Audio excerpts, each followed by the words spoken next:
I ni'n edrych nawr ar ganol y prif gylch, y merlod Cymreig yr adran B, yr ebolesi sy'n cael ei beirniadu fan hyn.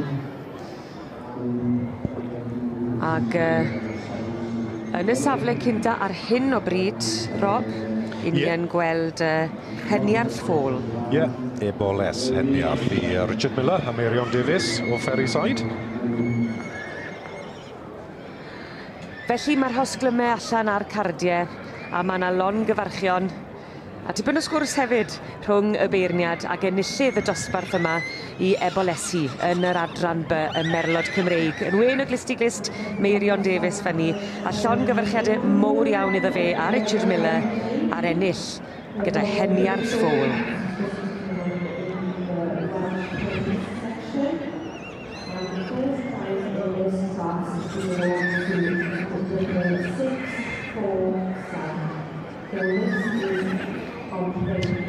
Ac ar ail i Tracy Landon, y Lynxbury JZ, a'r trydydd i Martin Davies o Gergardydd, Chaseford Extravagance.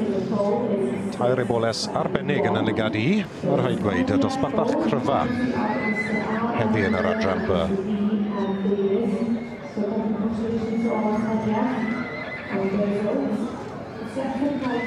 Chaseford Extravagance i Martin Davies. Martin wedi dod mewn ar bys yn ddiweddar.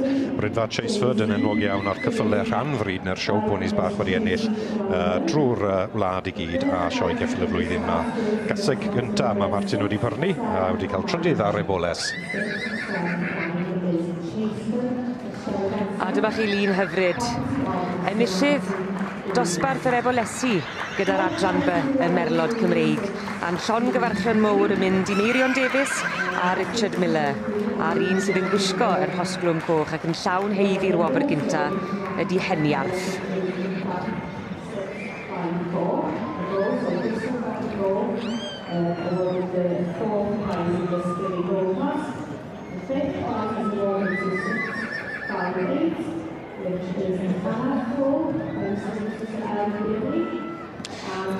Un pwynt bach diddorol i fi am yr eboles yn yllol fyna i Brydfa Heniarth. Mae thad I, Tŵr fel Houston, yn farch fe byrnon nhw'n ifanc yn Australia.